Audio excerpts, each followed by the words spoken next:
Reni Kusumawardani dalam perkara ini memberikan keterangan terkait hasil asesmen dengan menggunakan multi method kepada terdakwa Kuat Ma'ruf, Ricky Rizal Wibowo, Richard Eliezer Pudiang Lumiu, Ferdi Sambo dan Putri Chandrawati. Namun berdasarkan fakta persidangan, maka kami akan menanggapi keterangan sebagai keterangan ahli yang mengatakan ada kesimpulan terkait peristiwa kekerasan seksual yang dialami oleh Putri Chandrawati bersesuaian dengan indikator dengan keterangan kredibel yang disesuaikan dengan kredibilitas asesmen dalam berbagai riset. Terdapat 7 indikator dalam keterangannya memenuhi, ada detail informasi, ada akurasi yang bersesuaian dengan pihak lain, dalam hal ini Richard Eliezer Pudiang Lumiu, Ricky Rizal Wibowo, Kuat Ma'ruf, dan Susi. Agar yang tersampaikan dapat terselesaikan secara teoritis.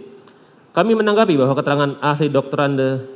Reni Kusumawardani terkait dengan kekerasan seksual yang dialami oleh saksi Putri Chandrawati bertentangan dengan keterangan ahli lain yang telah diambil sumpahnya dalam persidangan sebagai berikut. Bahwa berdasarkan keterangan ahli Aji Febrianto selaku ahli poligraf dalam persidangan mengatakan bahwa saksi Putri Chandrawati terindikasi berbohong ketika diperiksa dan diberi pertanyaan apakah Anda berselingkuh dengan Joshua di Magelang, yang juga dinyatakan dalam berita acara pemeriksaan laboratorium kriminalistik nomor lab 392 9 September 2022. Bahwa berdasarkan keterangan ahli Prof. Muhammad Mustafa, ahli mengatakan pelecehan seksual dapat menjadi motif dalam perkara ini apabila dikuatkan dengan alat-alat bukti. Kemudian ahli mengatakan hasil psikologi forensik dapat digunakan namun dikuatkan oleh bukti lain, tidak boleh hanya bertumbuh pada satu saja. Bahwa berdasarkan keterangan saksi Beni Ali dan Susanto Haris mengatakan bahwa saksi Putri Chandrawati mengatakan adanya kekerasan seksual yang dialami di rumah Duren 3 pada tanggal 8 Juli 2022. Dan pada akhirnya diketahui bahwa tidak ada kekerasan seksual yang terjadi di rumah Duren 3 pada tanggal 8 Juli 2022.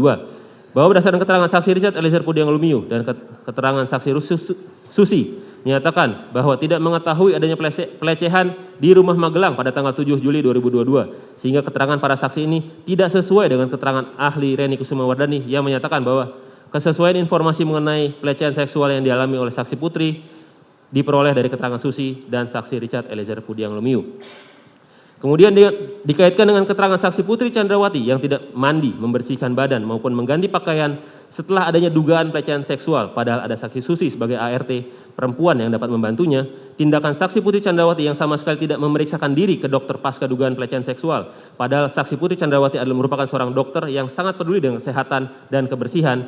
Adanya inisiatif dari saksi Putri Chandrawati yang masih meminta dan bertemu untuk berbicara dengan korban selama 10-15 menit dalam kamar tertutup setelah dugaan pelecehan. Tidak adanya tindakan saksi Ferdi Sambo meminta visum padahal saksi Ferdi Sambo sudah berpengalaman puluhan tahun sebagai penyidik, dan tindakan saksi Ferdi Sambo yang membiarkan saksi Putri Chandrawati dan korban berada dalam satu rombongan dan satu mobil yang sama untuk isoman di Duren 3, serta keterangan terdakwa Kuat Ma'ruf terkait duri dalam rumah tangga, sehingga dapat disimpulkan tidak terjadi pelecehan pada tanggal 7 Juli 2022 di Magelang, melainkan perselingkuhan antara saksi Putri Chandrawati dan korban Nofriansyah Yosua Huta Barat.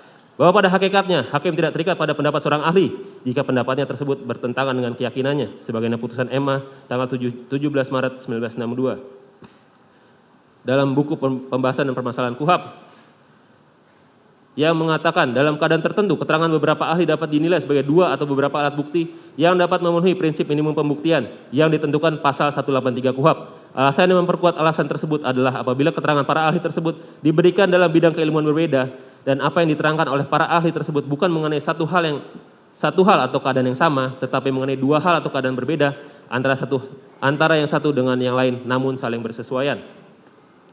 Kemudian apabila dihubungkan dengan keterangan ahli mengenai adanya kekerasan seksual yang dialami oleh saksi Putri Chandrawati bertentangan dengan keterangan ahli lain maupun keterangan saksi, sehingga keterangan ahli mengenai kekerasan seksual yang dialami oleh saksi Putri Chandrawati tidaklah dapat diterima sebagai alat bukti yang sah sebagaimana diatur pasal 188 KUHAP.